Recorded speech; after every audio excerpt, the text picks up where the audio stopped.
Okay, my first question is to Professor Krauss, and this is just to sort out the whole thing we were talking about. I just opened up your page and it says, nothing is something. There you go. That's the title of a chapter. Yep, that's the title of a chapter, nothing is something, right? And you know what I meant? No, and I'm going to ask my second question now. Okay. Your whole book is based on mathematics, and mathematics, as you know, is based on deduction. No, it's based on evidence. Okay, and you use mathematics throughout your book, and you say deductive... Show me the equations in my book. Show me the equations. Okay. Are there equations? Yes, they are. Well, they're one or two. The book's 200 pages long. Okay, let me just ask my question. My first question was, you said nothing is something as soon as you open the book. Yeah. Secondly, you said deduction doesn't work, and maths is based upon deduction. No, I said it may not work. No, you said it in the opening. Deduction doesn't work, and your book is full of mathematics and deduction. Mathematics is based upon deduction. So how do you... it's actually a good introduction to logical fallacies. Ooh. Professor, you want to say something? Yeah, okay. I mean, these rhetorical things are so ridiculous. But okay. I like catchy phrases.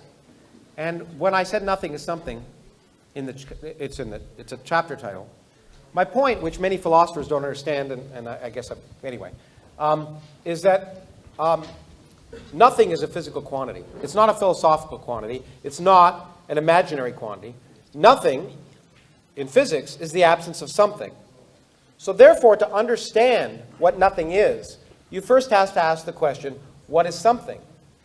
And to do that requires a lot of work. It's required all of the work of the 20th century of a lot of bright people, experimentalists and physicists. So what I tried to do is explain what we mean by something so that people could actually learn what you mean by the absence of something. I tried to be very clear and accurate.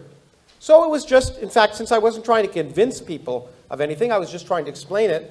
The point is, in physics, nothing is the absence of something. So to understand what the absence of something is, you have to describe, you have to know what something is to know what the absence of that thing is, first. Secondly, mathematics is mathematics. You're absolutely right. But physics isn't mathematics. I did a degree in mathematics, and I did a degree in physics.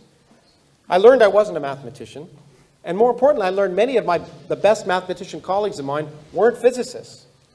Because the universe, the way physics works, is that we make mathematical models of reality, but we don't decide that they're right. We say, in fact, I do it all the time, and most of them are wrong.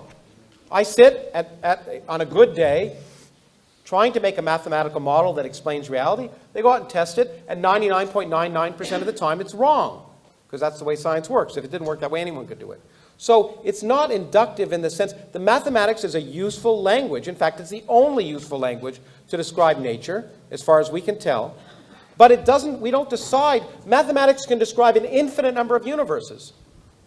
You can write mathematical descriptions of an infinite number of universes. Most of them are in our universe. The way we determine if they're our universe is we go out and do experiment. Science is experimental. Without experiment, pure thought leads nowhere. If you locked a particle physicist in a room and asked her to come up with a theory of reality without any experimental observation, she'd come up with the wrong answer. Okay, you didn't actually answer the question there. Yeah? Just to reiterate, because you didn't actually answer it. Yeah, you said deduction doesn't work. No, okay. I didn't. No. Yes, you said it in the opening. I said your it book. doesn't have to Okay, work. let me just repeat the It's question not- because you didn't understand the first time, right? You said deduction doesn't work, and your book has mathematics. And what I want to ask you Okay, is, fine, I agree with you. Next question. Okay, what is deduction? That's my question. What is deduction? Do you even know what deduction is? Because I studied mathematics at university. You know I don't even what? think you I know don't what it really- means. you know What is what? deduction? You know what? Yeah. What is deduction? Let me just say, let me just say this, okay? You can make definitions of things. I can try and figure out how the universe works. I'll make progress, and you'll sit here. Okay, thanks very much.